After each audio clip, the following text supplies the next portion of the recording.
I decided to take apart and redo the train cars I had made for my Porter locomotive.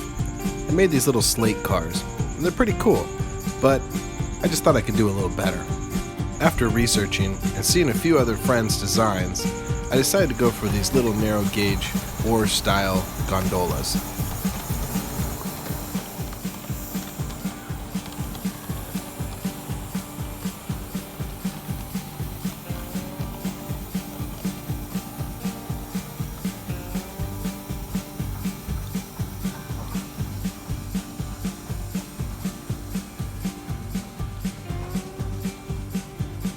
They're a little more prototypical of what a Cornet Porter locomotive would have pulled, especially working in and out of mines.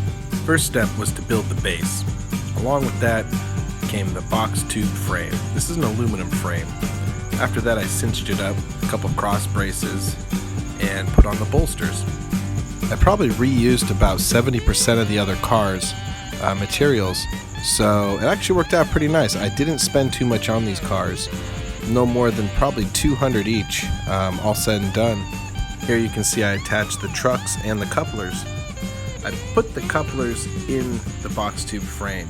I lowered these cars a little more than the previous cars I had built, and where the box tube sat was exactly where the coupler pocket needed to be. Here's the base, the cushion, pretty much complete. As you can see, it looks pretty ugly because there's no cross planks going over it, but it's secure.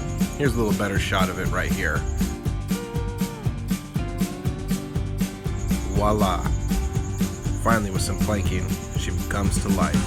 Cars are 22 inches wide, so I used 22-inch wide pine boards, and from there, sanded them, then stained them, and placed them on. I used glue, and I used screws to screw them on the edges. Although you can't see them after the sides go on, I did use nails for the exposed areas.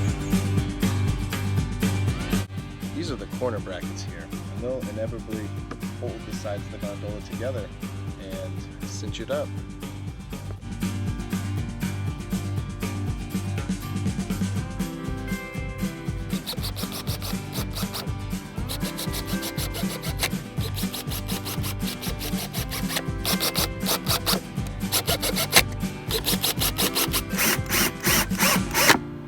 After the brackets were in place, I went ahead and did some painting.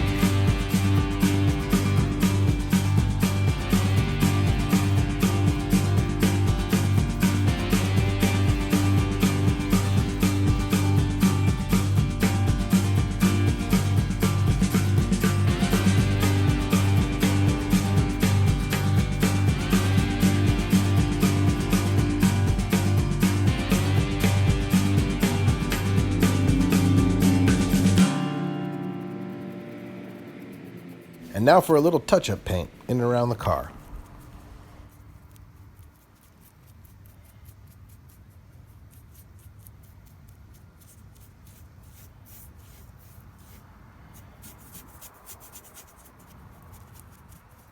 Here's a first shot of the car. She's almost done.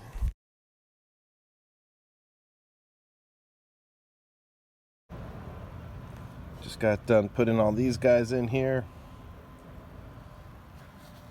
And the last of the U-bolts. These are actual working U-bolts here, which is kind of nice because it helps cinch the car up together. Next step was to paint some of the hardware. Here's the handrails and foot stirrups. They're all dried. And we'll be installing those here very soon. Well, soon meant now. You can see all the hardware here. It's been installed. It'll eventually look like this here.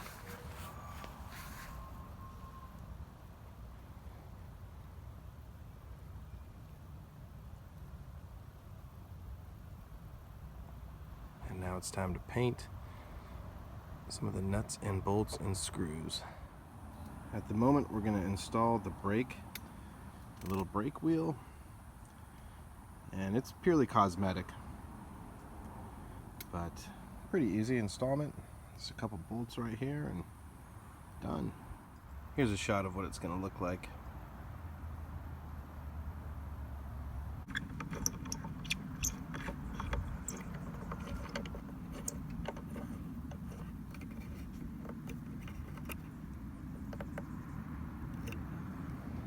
go. Next was Decals. I used this awesome little place down the way from us here in San Jose, Rich Bond Signs and Graphics. They print out these vinyl decals for me, and they do a fantastic job. Really cool crew. I base my railroad off Pinecrest. There's a lake called Pinecrest out here in California, in Tuolumne County. The cars aren't to spec as far as the prototype goes, but the Porter locomotive is. They used 3 Porter locomotives to build this dam right here. This is the Strawberry Dam. They dammed off the Stanislaus River, thus creating Pinecrest Lake. The construction of the dam happened 1914 to 1916. Only 2 years they built this huge dam. The dam was built by the Sierra and San Francisco Power Company. Here's a good shot of one of the Porter locomotives. Here's a shot of the decals I used in honoring the construction of Pinecrest Lake and the Strawberry Dam as we know it.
Thanks for tuning in. Sorry about the damn crickets, and always keep steaming.